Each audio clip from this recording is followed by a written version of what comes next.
Hi to everyone. Thank you so much for accepting our paper in this conference, in this interesting conference. We are Hatin Boumehache and Borja Vertedor. We are presenting the following paper entitled Women Facing the Roman Soldiers, Narrative Strategies of Resistance and Attempted Rape during the Roman Mediterranean Expansion. In nowadays, sexual violence and rape carried out against women by soldiers in conflict and wars setting is a recurrent practice and proven through oral and documentary testimonies by survivors. In this war's context, women and children are the most vulnerable part of society, suffering directly from the ravages and violence of war. Sexual violence becomes one of the consequences of both war and post-war situations, with women as the main victims of this practice. In this presentation, in the context of Roman Republican expansion across the Mediterranean, capture, rape, and sexual violence by Roman soldiers became widespread and normalized as a conventional act in the seizure of cities. Primarily, this developed as an element of conquest of both the material and the human. In this sense, women were grouped around the material spoils of war, gold or silver. In addition, the women manifested herself as an element of continuity and as a guardian of the martial values and ideals of her civic community. Thus, we can mention the passage of Appianus, where he alludes to the normality of sexual violence in ancient historiography. There were all sorts of crimes, rapes of women, abductions of maidens, and all that is usual in the seizure of cities. Livy, who identifies rape against women and children as a commonplace of war. This author considers in one passage this act by a soldier as an act of lust and indiscipline. Also, Cicero argues that rape is a custom of war, most barely. He identifies rape with military leave or the rights of victory. Between the 3rd and the 2nd centuries BC, as a consequence of Roman expansion, both in the Western and Eastern Mediterranean, women in besieged cities and communities assumed a new status and category as captives, prisoners, hostages, and slaves of the Roman forces, with extreme consequence in many cases being rape or murder. These attempted rapes are taken as normalized and an exceptional acts by classical sources, and are therefore rarely recorded and described. There are few classical authors who attest to acts of sexual violence, such as Livy or Appianus. On the other hand, Polybius is against the reference to situation in which women are subjected to humiliating acts or act in desperate manner with wailing and tearing their clothes. In the other words, these are rhetorical elements that have the function of provoking the reader's sympathy and should therefore not be included in the sources. In Greco-Roman historiography, epics and intense dramas were part of the emotional description of wartime, forming a rhetoric of rape. Nevertheless, Classical authors also depict the participation of women in the defense of their city against Roman sieges in Spain, in Gaul, North Africa, and Greece, as a rhetorical tool and narrative strategy to represent this warlike and battle-hardened part of the population in this battle. On the one hand, these women are characterized in this context as taking action by collaborating in the defense of the cities, or being immolated along with the most precious objects of their communities to avoid being taken by the soldiers. Through this, they are projected as having agency and a capacity for resistance, unlike Roman women who play a passive role in this context. On the other hand, as a direct strategy to avoid acts of sexual violence against women from their own communities, some women and men of high social rank took part in negotiations in enemy headquarters with Roman commanders in so-called colloquia type meetings. We witnessed these cases with the Hispanic women hostiles and Scipio and New Carthage, who interceded to prevent the women in their custody from being subjected to sexual violence by Roman soldiers, and the case of Syracuse. In other cases, there is a direct response by some women after the act of rape has been committed against their aggressor. The most representative case is that of the Galatian Queen Chiomara, who had the Roman century, who committed rape against her killer. Therefore, the aim of this presentation will be to examine these attempted or consummated acts of rape by Roman soldiers in the context of Rome's expansion and conquest of the Mediterranean.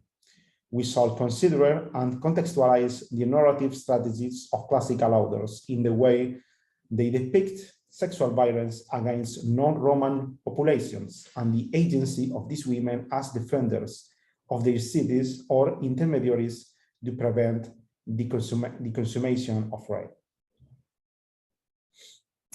Sexual violence against women is one of the weapons or tools used by the contender in the conflict to take possession, both materially and symbolically, of the conquered population or city. Both sexual violence and rape are part of the war as a part of the military strategy on defeated and subdued populations, and are projected as an expression of victory against the enemy. This practice has become commonplace in modern warfare and has been witnessed in successive wars and international conflicts of a warlike nature in recent decades. These events have contributed to the current research focused on sexual violence against women in warfare as a research topic in seminars, scientific meetings, and conferences. Sexual violence has been as an attack on the dignity and despersonalization of women within their communities. Numerous scientific works have come to light and have focused on the systematic denunciations made by numerous survivors of sexual violence in wars from the Second World War onwards.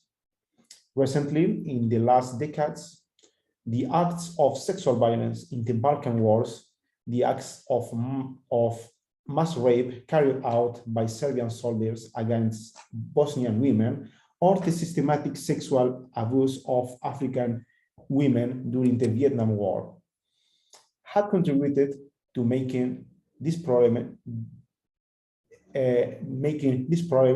visible and to elaborating governmental strategies. These actions are centered on the creation of an international law that criminalizes and condemns acts of sexual violence as war crimes, among other strategies developed by international criminal courts and the United Nations. In this context, research on this phenomenon has attempted to elaborate explanation from different points of view and perspectives with an interdisciplinary character, approaching the issue from gender and feminist studies, modern psychology, anthropology, the study of culture, and the practice of rape in war. In ancient times, the practice of abductions and sexual violence, both individually and collectively, can be traced back to Roman and Greek myths and legends, and fundamentally for our case, through the historiographical tradition related to the myths of foundation and refundation of Rome. For example, the cases narrated by Livy have great historical and collective significance as elements of the creation of Roman culture identity. The successive acts of sexual violence and the taking of the female body are mentioned in the legends of the Roman foundation, such as the case of the abduction of the 7 women, the rape of the Roman matron Lucretia, and the maiden Virginia. These examples are remembered in the Roman collective memory as specific events that mark the political development of Rome. The abduction of the 7 women was explained in the Roman literary tradition by the lack of women in the urbs, thus becoming a form of justum matrimonium and projecting the value of concordia through these women. The rape of the matron Lucretia was both an attack on the body and attack of the sacred values of identity such as pudicitia. In defense of this pudicitia and to safeguard her honor, the Roman matron decides to commit suicide in response to the act of rape.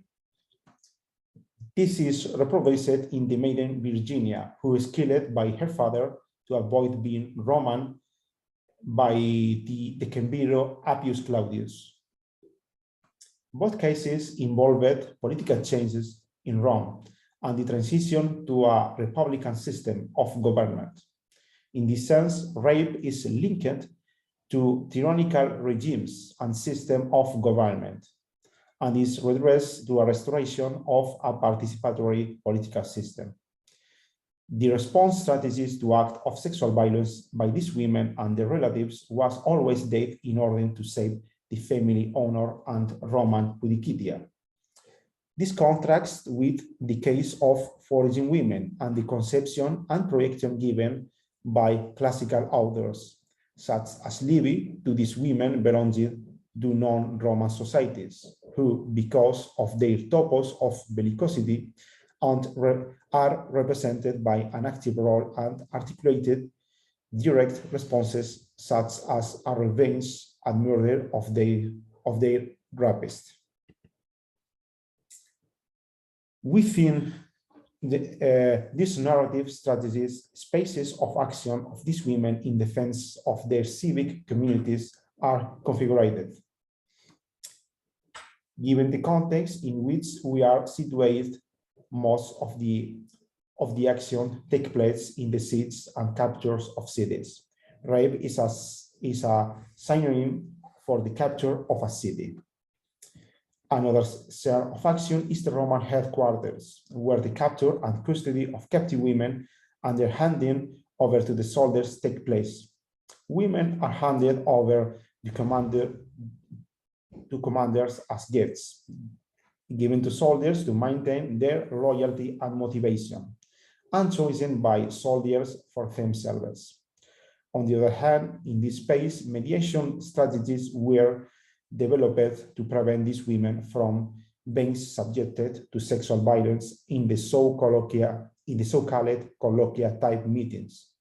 Both women and men belonging to the subjugated population were able to have direct dialogue with the Roman commanders in order to prevent women and children from being abused by the soldiers. The attitude of women to aggression can be categorized according to the response they offer. In this way, different strategies of resistance are outlined by the ancient authors. In a first grouping, we have gathered together those manifestations to allude to a feeling of community, actively collaborating in defense of their collective or community, either by participating in direct action or through intermediation.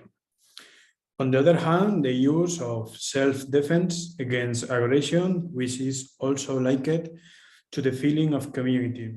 In both circumstances, the mechanisms employed are primarily aimed to avoid the fate that will lead to death, slavery, or rape.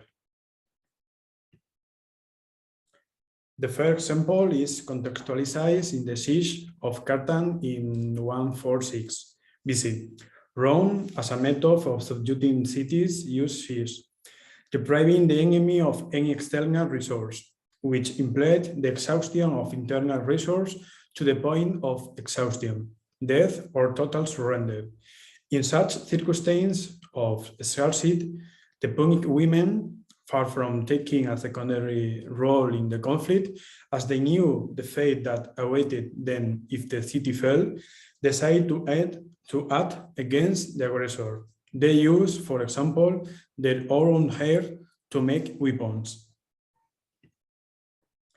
Other equally valid mechanism in such situation was collective suicide.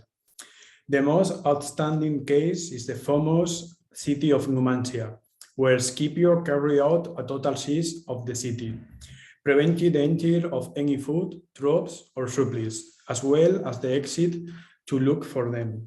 In such circumstances, and once the city was surrendered, many Numantines rallied and threw themselves into the fire. Another similar case happened during the Roman siege of Astapa. Here again, faced with the inevitable fate, the population, and particularly the women and the children, decide to end their lives. In this way, Rome was deprived of two rewards. On the other hand, the material one, in that the gold, silver, and precious goods had been burned in the fire. On the other, the symbolic reward, where the survivor, if not sold, will be part of the booty of the triumphal parade, with a double humiliation. Women, in particular, were often subject to rape in this context. Therefore, rather than suffer and live this terrible fate, they preferred to throw themselves into the fire, thus deciding on their life, rather than be subjected to rape, sold, or enslaved by Rome. The other possibility in the face of the conquest of a city was direct assault. In such a context, supplication and petition could be made on behalf of the community or group, as well as individually or collective to women. In the first place, we have the case of the supplication made to the Roman general Marcellus. This magistrate was in charge of the conquest of the city of Syracuse in 211 BC, during which he established his camp or headquarters between the districts of the Tica and Naples. The inhabitants of both quarters came to the Roman military enclosure dressed as supplicants, asking that their lives be respected and that not fires or massacres be carried out. Although it is not explicitly attested, as in this following case, the idea can be deducted that the part of the supplication implied respect for the women's bodies. Following the acceptance of these requests, the Roman general gave free rein to the plundering of material goods by the troops, who were thirsty for booty. Secondly, we have the case of the Spanish hostage, where they intervened directly with the Roman general to protect themselves from sexual aggression. Particularly in this case, we can see how the main mediator is an elderly woman who is not worried about being raped, but rather his request is directed towards the protection of the younger women. We find answers in the context of the capture of Carthago Nova by Scipio, where the Punics had stored a large number of Hispanic hostages who had certain political and diplomatic relations with them, but who had no child with the new owner, Rome. It is the context that the request is being understood, as the hostage had been deprived of their previous status, which conferred a certain inviolability. Two historiographical factors must also be taken into account in this context. This will be the Punic perfect versus Roman benevolence manifested in the figure of Scipio. Finally, we mentioned case of response at in stark contrast to the previous manifestations. The more striking case is that of Cleomara, a Galatian queen who ended up as a slave and prisoner in a Roman camp. Here, in the military enclosure, she was taken by force by a Roman centurion who raped her. She was then promised his release in exchange for secrecy, but for a fixed sum of gold.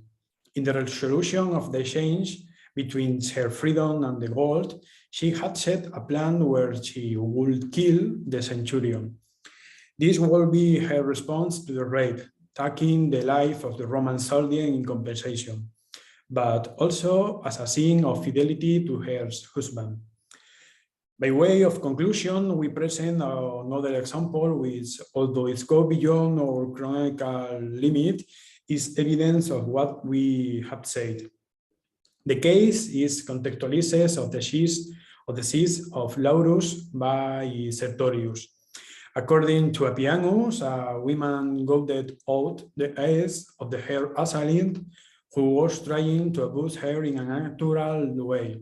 And he continues, pointing out that when Sertorius learned of the outrage, he condemned to death the Jericho court that was supposed to be completed in the act, even though it was made up a romance. As a general conclusion, we set out the articulation of the author's narrative strategies in relation to the women's actions, to avoid acts of sexual violence and rape by Roman soldiers, as well as the case of collective action based on the feeling of community, where the cases are both Roman and foreign, as they unify the same value towards both populations. On the other hand, the objective conditions in which this type of aggression takes place are exemplified. Disease and assaults of cities, as well as the usurpation of human lives as spoil of war. In such situation, humiliations are produced as well as actions and put at the end to life in order to avoid them. Finally, a continuum is evident through the Mediterranean and Roman imperial expansion, where aggression and race are not isolated cases.